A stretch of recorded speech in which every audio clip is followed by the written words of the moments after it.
तमसो मा ज्योतिर्गमय मृत्योर्मामृतं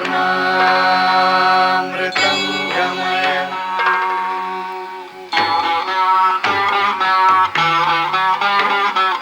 सर्वेऽपि सुखिनः सन्तु सर्वे सन्तु निरामया सर्वे भद्राणि पश्यन्तु मा कश्चित् दुःखभाग् भवेत्।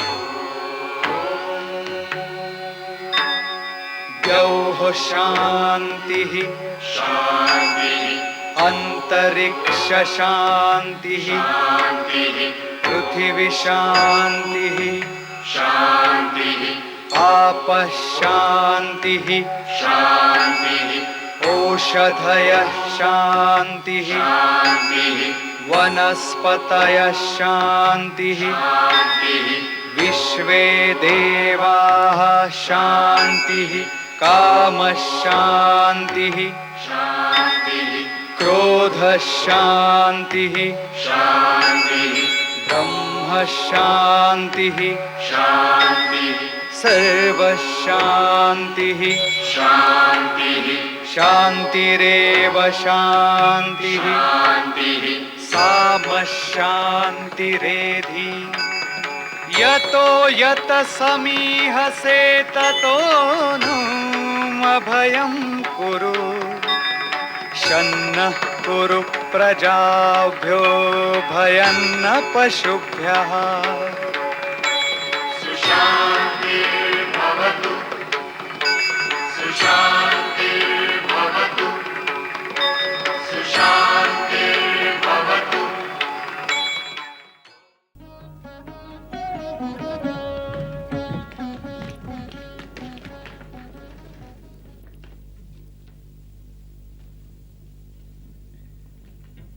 इस प्रकार तुम्हें नगर में आने की क्या आवश्यकता थी? मैं कितनी बार कह चुका हूं कि मैं केकयराज से मिलने आया हूं।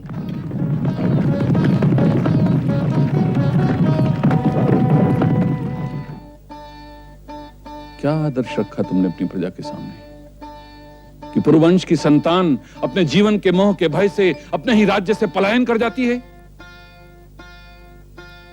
किसके सहारे छोड़ गए थे अपनी प्रजा को? प्रजा का रक्षक अपनी रक्षा के लिए अपना राज्य छोड़कर भाग गया और प्रजा आक्रांताओं के हाथों मरने के लिए विवश थी। जाओ पहले अपनी प्रजा से क्षमा मांग कर आओ। यदि वह तुम्हें क्षमा कर देंगे तो मैं भी तुम्हें क्षमा कर दूंगा।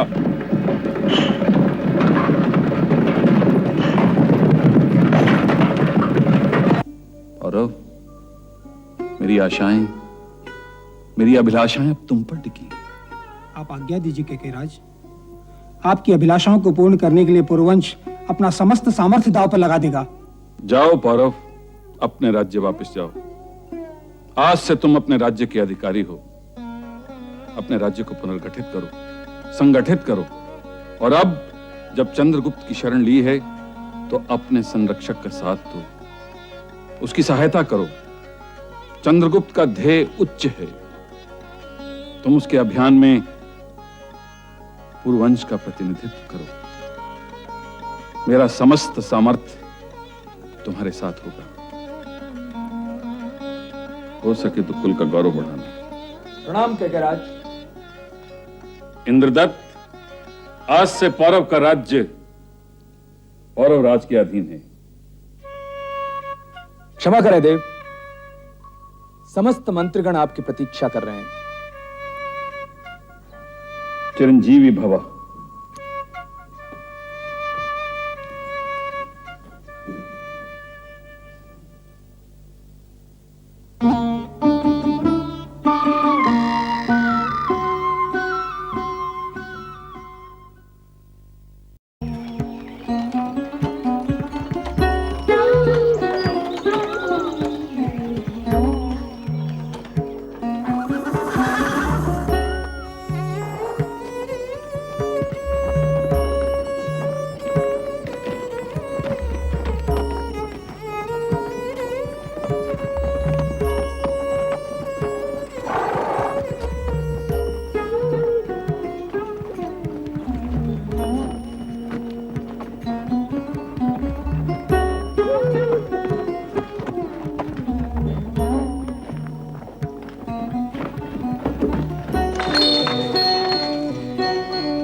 अश्वाध्यक्ष, महामंत्री अश्वशाला की ओर आ रहे हैं।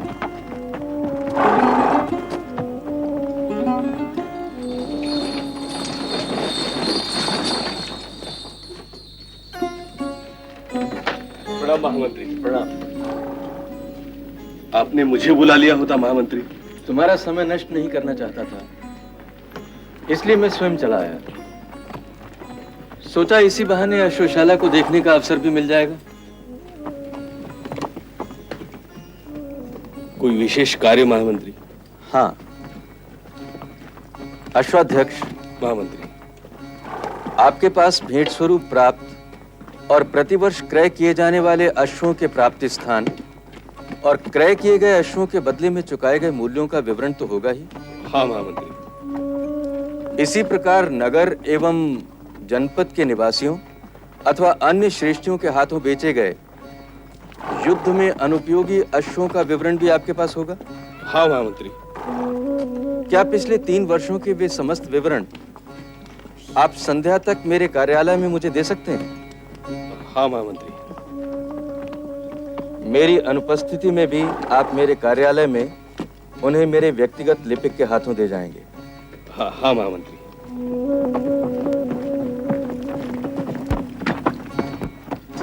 मेरे लिए कोई और आज्ञा महामंत्री? हाँ, और मैं पाटलिपुत्र के उन सभी श्रेष्ठियों के नाम लिखित रूप से चाहता हूँ जो पिछले 3 वर्षों में राजकीय अश्वशाला के अश्वों के क्रय विक्रय से प्रत्यक्ष अथवा परोक्ष रूप से जुड़े। उनके नाम तो आपको स्मरण होंगे ही। हाँ महामंत्री। मैं आपकी प्रतीक्षा करूंगा। प्रणाम।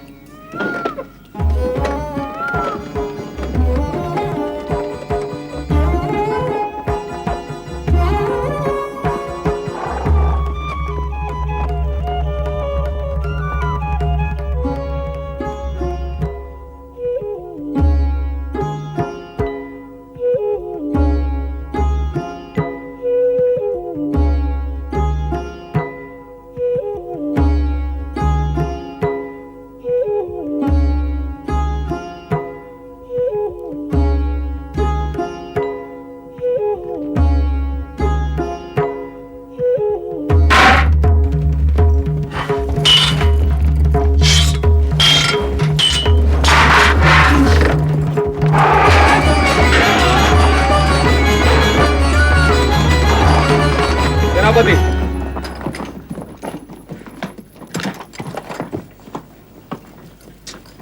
क्या बात है अश्वाध्यक्ष? क्षमा करें सेनापति, और आपसे कुछ आवश्यक बात करनी है।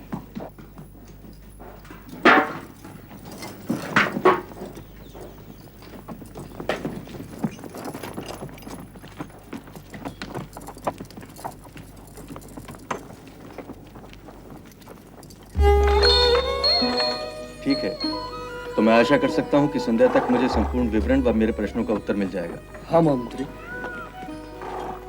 रथाध्यक्ष, महामंत्री। मैं आपके सहयोग की अपेक्षा रखता हूँ। हाँ महामंत्री। प्रणाम महामंत्री।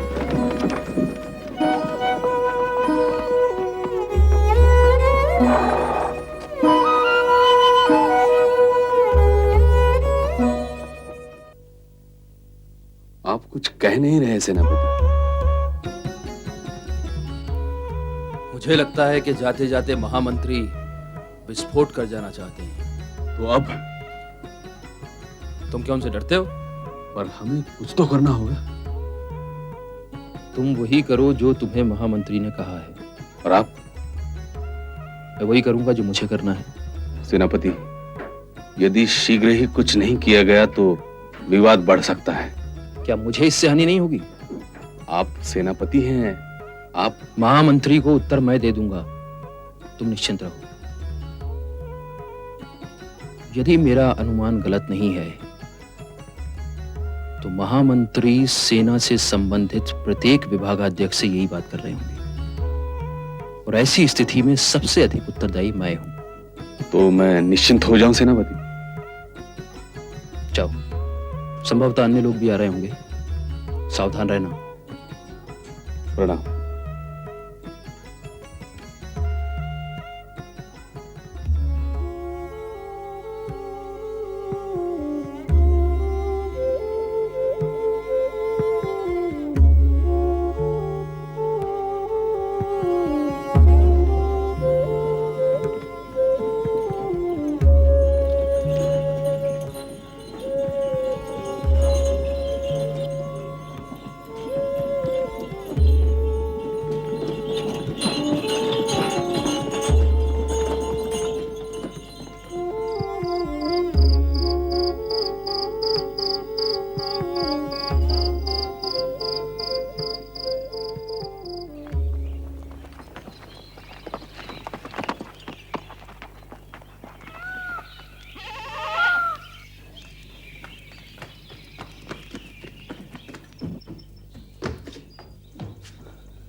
आर्य हिंगुराज,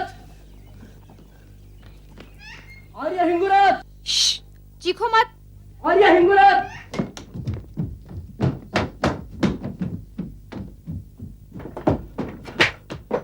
आर्य हिंगुराज, आर्य हिंगुराज, सोने दो उन्हें। आर्य हिंगुराज, आर्य हिंगुराज, आयुधागार पर महामंत्री आपकी प्रतीक्षा कर रहे हैं।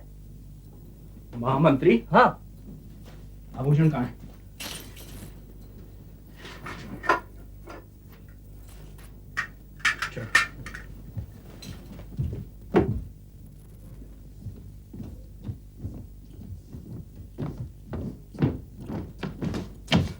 और महामंत्री के साथ कौन है? महामंत्री अकेले हैं।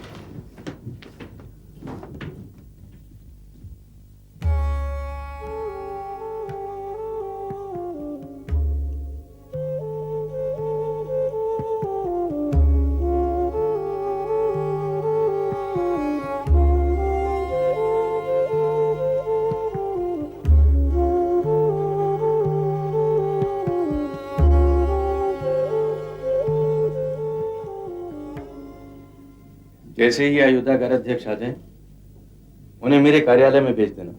जो आज्ञा महामंत्री।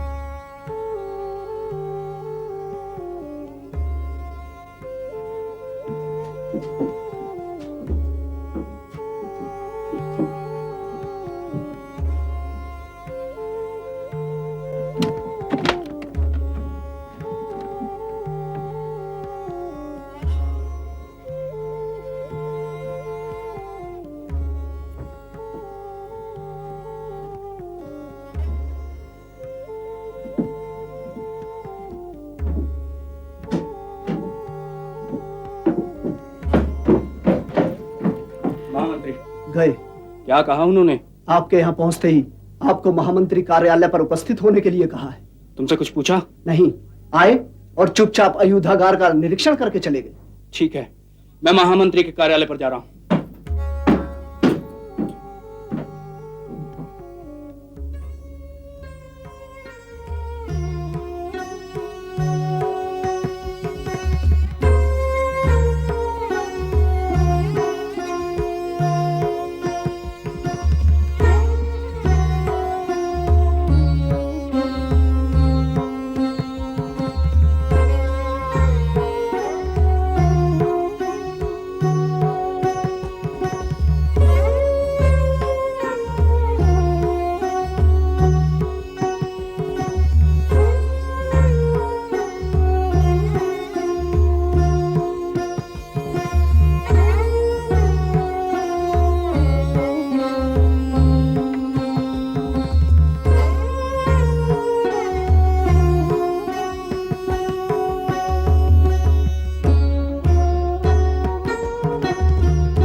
महामंत्री, आयुधागार अध्यक्ष आपकी दर्शन की प्रतीक्षा कर रहे हैं। उन्हें भीतर भेज दो।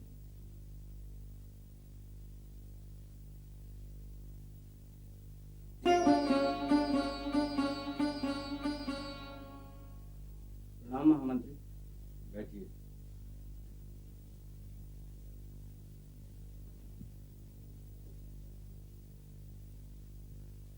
आयुधागार अध्यक्ष। हाँ महामंत्री। आकर से लौ प्राप्त होने के पश्चात आपके ही निरीक्षण में शस्त्रों, कवचों और अन्य युद्धोपयोगी सामग्री का निर्माण होता है।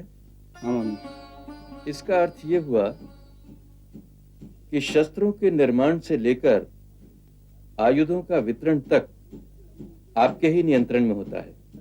हाँ महामंत्री। पर जो अस्त्र निर्माण के स्तर पर दोषपूर्ण होने के कारण सेनाध्यक्षों द्वारा अस्वीकृत कर दिए जाते हैं, जो आयुध वितरण के पश्चात क्षतिग्रस्त हो जाते हैं और आयुधों के अतिरिक्त सेना के उपयोग में आने वाली समस्त सामग्री जिसका निर्माण आयुधागार में होता है, उनके दोषपूर्ण पाए जाने पर अथवा क्षतिग्रस्त होने पर वे पुनः आपके विभाग में आ जाते हैं।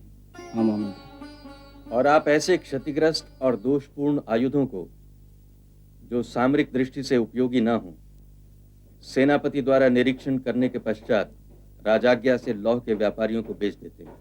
हाँ महामंत्री। क्या सेनापति द्वारा सदैव निरीक्षण किया जाता है? हाँ महामंत्री। आप 3 वर्ष से आयुधागार अध्यक्ष के पद पर नियुक्त है ना?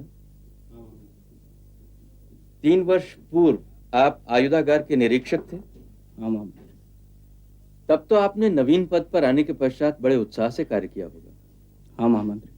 आर्य, क्या मुझे आपके पद पर आने के 3 वर्ष पूर्व और 3 वर्ष पश्चात का आयुधागार के कार्य व्यापार का संपूर्ण विवरण मिल सकता है? हाँ महामंत्री। क्या आज संध्या तक मिल सकता है? हाँ महामंत्री। तो मुझे आज संध्या तक संपूर्ण विवरण भेज दीजिए।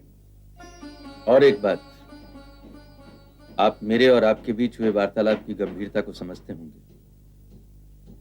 उसका गोपनीय रहना अनिवार्य है। हाँ महामंत्री। अब आप जा सकते हैं। प्रणाम महामंत्री।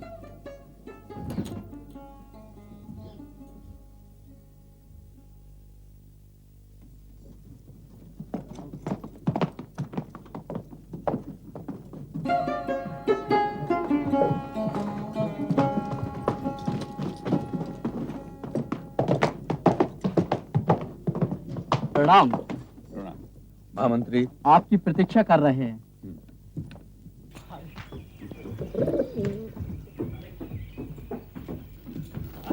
आपको प्रतीक्षा करनी होगी भूदेव। अपने मंत्रीवर से जाकर कहो कि मैं उनके मार्ग पर नहीं आया था, उनके नियम ने मेरा मार्ग रोका है। उनसे जाकर यह भी कहना कि मैं उनसे भीख मांगने नहीं आया हूं। भूदेव, मैं मंत्रीवर की आज्ञा से विवश हूँ। तो तुम अपने मंत्रीवर की आज्ञा का पालन करो और मैं अपनी इच्छा का। मंत्रीवर, क्या मैं जान सकता हूं कि मुझे व मेरे परिवार को पाटलिपुत्र त्याग करने से क्यों रोका गया? अब कुछ देर के लिए बाहर प्रतीक्षा करिए।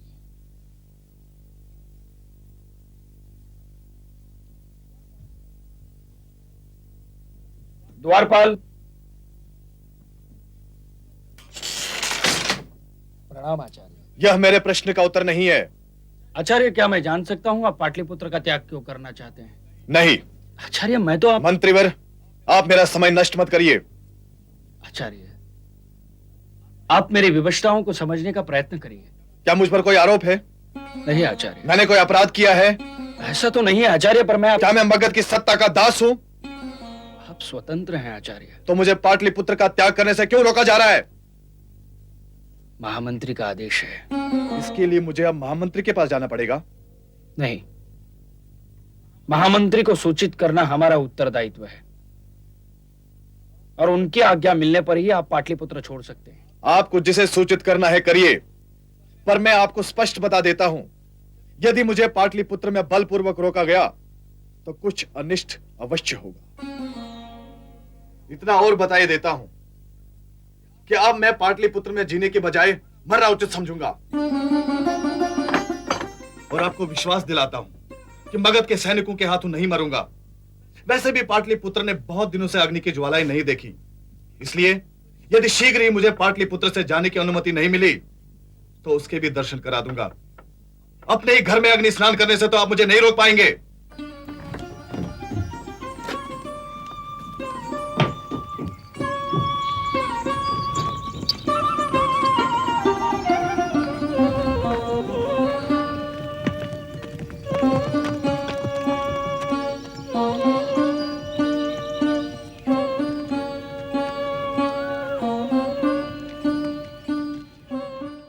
अनुलोमेन बलिनम प्रतिलोमेन दुर्जनम आत्मतुल्य बलम शत्रुं विनयेन बलेन वा।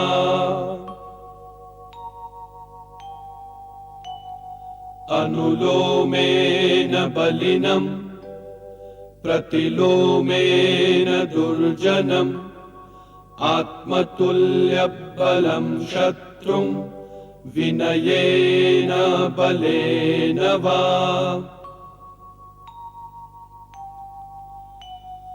अनुलोमेन बलिनम प्रतिलोमेन दुर्जनम आत्मतुल्य बलम शत्रुं विनयेन बलेन वा।